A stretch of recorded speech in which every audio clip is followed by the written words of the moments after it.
Assalamualaikum warahmatullahi wabarakatuh.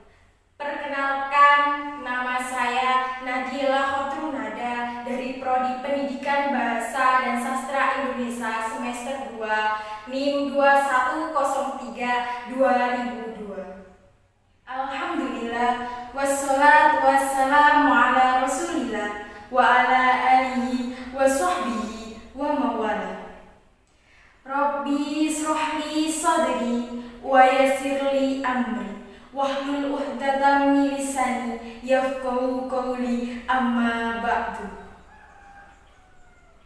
Yang saya hormati Bapak Iip Marzuki, Magister Pendidikan selaku dosen pengampu mata kuliah Keterampilan Berbicara, dan teman-teman sejawatku yang saya sayangi. Sholawat serta salam semoga tetap terlimpahkan kepada Nabi akhir zaman, Nabi yang menjadi suri tauladan, Nabi Agung Muhammad SAW, yang telah menunjukkan kita dari zaman jahiliyah menuju zaman Islamiyah, yakni adinul Islam wal iman. Bapak dosen, saudara dan saudari, teman-teman sejawat yang berbahagia. Pada kesempatan kali ini, izinkan saya menyampaikan sedikit pidato dengan judul pentingnya berorganisasi. Pada dasarnya, manusia tidak bisa hidup sendirian di dunia. Dia harus berinteraksi dengan orang lain. Mengapa demikian? Karena manusia itu makhluk sosial. Dia secara individual merupakan bagian dari orang lain. Maka mau tidak mau, kita sebagai manusia harus selalu bersama dengan orang lain. Salah satu cara berhubungan dengan orang lain adalah melalui organisasi. Melalui organisasi, kita mengelola diri dengan benar, baik secara naluriah maupun fitriah. Bukti telah banyak di depan mata orang-orang yang sukses sebagai pemimpin, pengusaha, ataupun status sosial yang mapan lainnya. Pasti dulunya mereka pernah mengenyam pahitnya manisnya berorganisasi. Mereka banyak makan asam garam organisasi itu. Sebut saja Gus Dur salah satunya. Mengapa organisasi demikian penting bagi kita, terutama di zaman yang mendunia saat ini? Itu tidak lain karena dalam berorganisasi kita akan terasah, terlatih untuk hidup berjamaah dengan orang lain, baik suka maupun duka. Di suatu organisasi itulah tercampur secara alamiah berbagai perilaku dan sifat masing-masing anggota. Ada yang egois, namun ada pula yang sosial. Ada yang pendiam, tapi ada pula yang ceweknya minta ampun.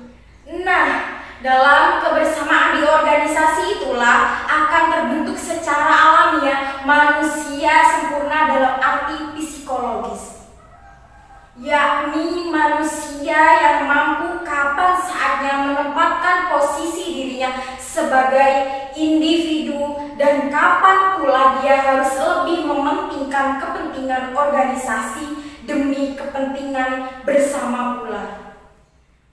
Untuk mencapai kenikmatan manfaat organisasi itu memang butuh proses yang panjang dan lama. Tidak bisa kita hanya berorganisasi dalam beberapa bulan lalu menuntut kematangan pribadi seperti yang diuraikan tersebut. Karena itu, kita harus mengetahui bagaimana cara-cara berorganisasi yang baik. Berikut beberapa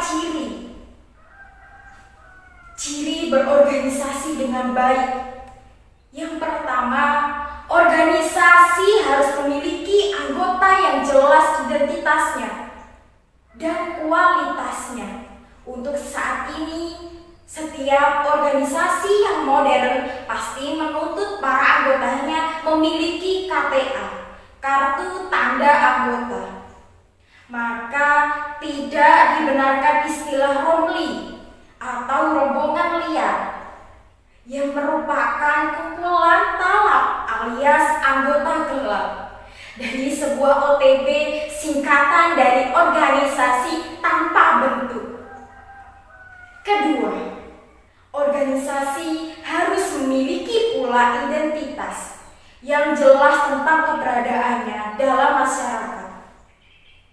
Artinya, jelas di mana alamat kantornya, tampak pula aktivitas sehari-hari di kantornya dalam menjalankan roda organisasi. Pula nama, lambang, dan tujuan organisasi yang termuat dalam ADART, anggaran dasar rumah tangga dalam sebuah organisasi.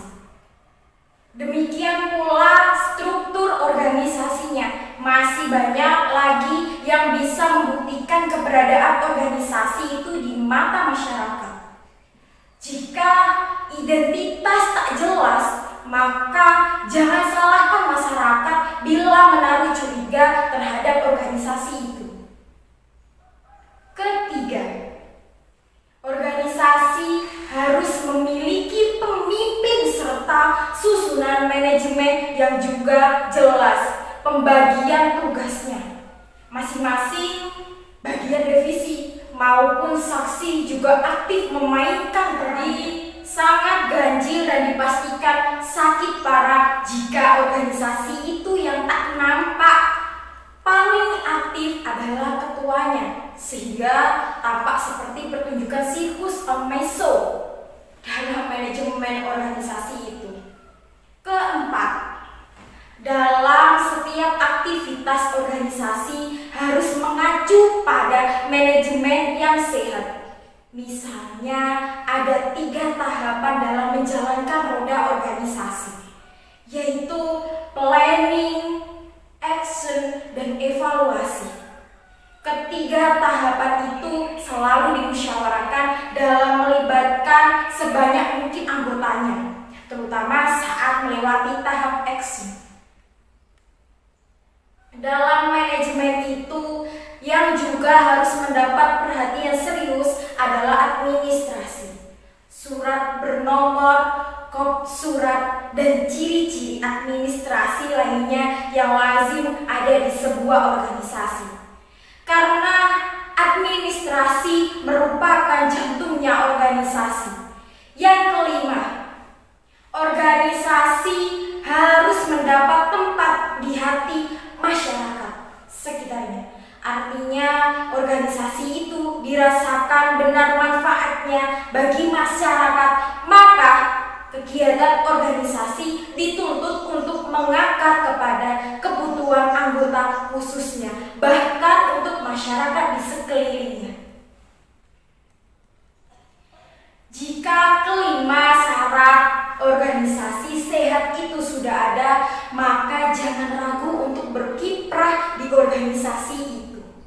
Ikutilah secara aktif di dalam organisasi itu apapun peran atau tugas yang diberikan ketua atau atasan langsung kepada Anda. Ingatlah, sekecil apapun peranan Anda di suatu organisasi dan Anda berhasil menjalankan amanat itu, berarti Anda memiliki andil dalam menghidupkan organisasi tersebut. Anda harus bangga bahwa ternyata Anda masih bermanfaat bagi organisasi. Untuk juga berarti Anda bermanfaat bagi orang lain yang ada di organisasi. Kalau Anda sukses menjalankan organisasi dan tugas-tugas yang kecil tadi, pasti pemimpin Anda akan memberikan amanat yang makin besar dari waktu ke waktu. Bahkan bukan suatu hal yang mustahil jika nanti Anda sendirilah yang memimpin organisasi itu. Modal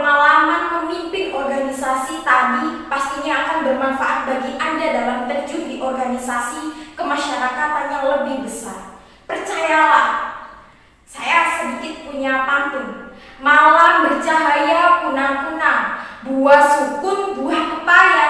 Yang rajin bukan menang, yang tekun akan berjaya. Oke, generasi muda, aset negara, mari kita habiskan waktu kita, habiskan waktu masa muda kita untuk hal-hal kebaikan, terutama dalam hal berorganisasi dan mengabdi untuk masyarakat. Apa yang kita dapat mungkin tidak sekarang yang kita rasakan, tapi nanti. Cukup sekian dari saya. Wallahul muwaffiq ila aqwamit thoriq. Assalamualaikum warahmatullahi